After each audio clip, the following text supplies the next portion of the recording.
Chapter 476. Greetings, said Diarca. You're always hard at work, aren't you? Dot dot dot.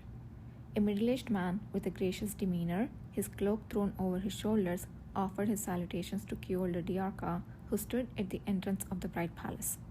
The three young men following him hastily bowed their heads in greeting. Wearing armor that bore the insignia of the Bright Palace, where the Crown Prince resided, Keol didn't even bother to glance at the faces of those who greeted him. It was an obvious snub, yet the other party seemed unbothered. He stood there, smiling as if he could wait forever in good spirits. Damn it. Once again, Keol found himself on the losing end of an invisible battle. Sighing, he reluctantly led the man inside. Though the Bright Palace lived up to its name with countless windows allowing the abundant sunlight, it was now shrouded in darkness, the windows covered by heavy curtains despite the daytime. They walked through the gaping darkness of the corridor and headed towards the chamber where the Crown Prince was staying. The knights guarding the door stepped aside with a salute upon seeing Keol's face. Keol approached the door and knocked. A moment later, the sound of a lock being undone came from within. This was as far as Keol was allowed to go. He opened the door, looked down at the visitors with a furrowed brow, and spoke. Go in. You seem to be in a rather foul mood again today. We will speak again shortly.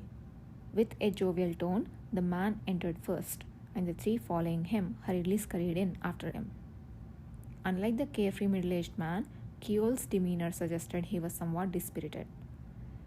Every time I see them, they leave a bad taste in my mouth. Keol turned away, glaring at the closed door.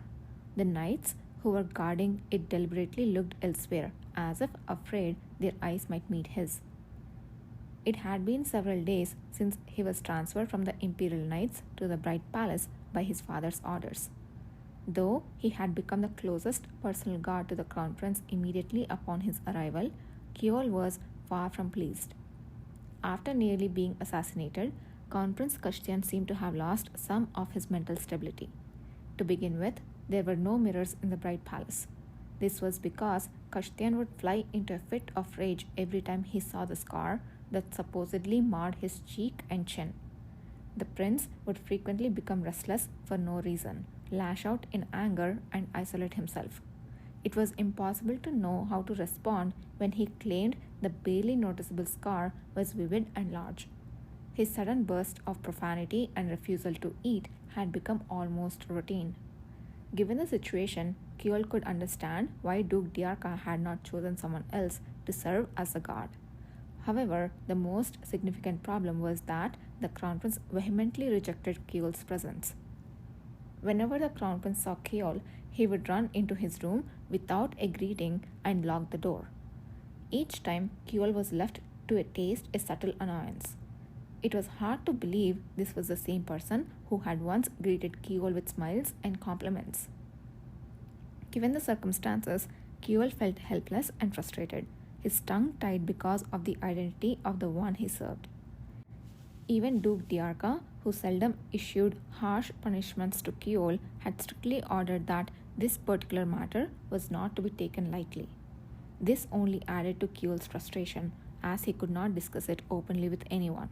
Some of his siblings believed that the task Keol was entrusted with was of great importance, made no effort to hide their jeers whenever they encountered him. Had they known the reality, they likely would have laughed it off, saying, well, if that's all it is. Externally, Keol carried himself as if he was perfectly content with the situation, but he truly despised it, especially guiding the unidentified commoners. These individuals, who had gained nearly exclusive access to the Crown Prince's chamber, had begun appearing after Keol had become a knight escort. Although they claimed to be merchants dealing in jewels and clothing, they were actually healers who had gained notoriety among the nobles.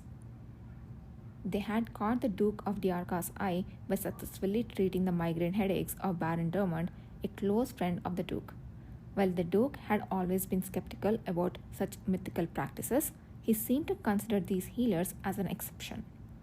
As far as Keol knew, their initial fame among the nobility rose when they similarly cured a few individuals connected to the Apetto family.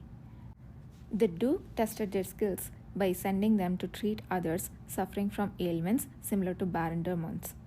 When even those patients praised the healer's abilities, the Duke covertly initiated contact to see if they could treat mental disorders as well, and that had led to this current situation.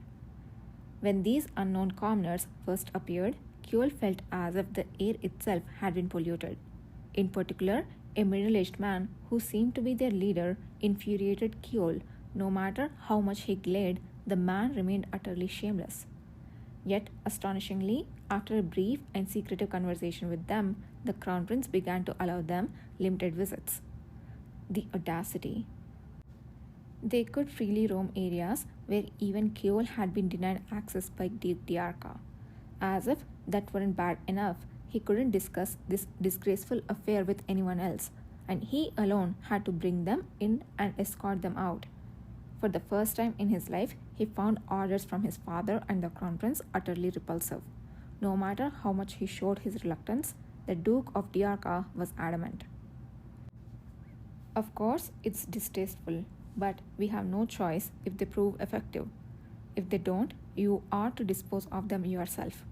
That's why you are there, Kjol, the Duke coldly stated.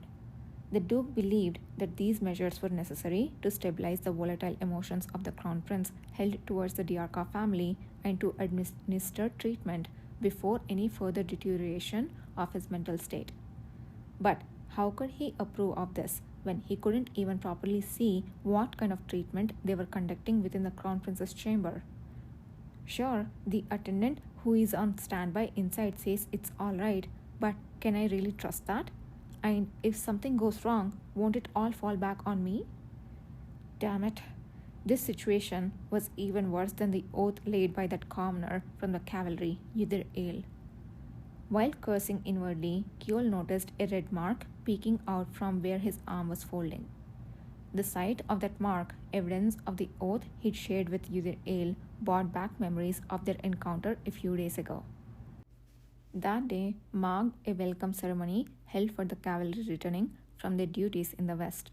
Kjol had little desire to attend, but had no choice when he was summoned by Duke Diarca. As he arrived, he noted familiar nobles sitting with faces as if they were chewing on dirt.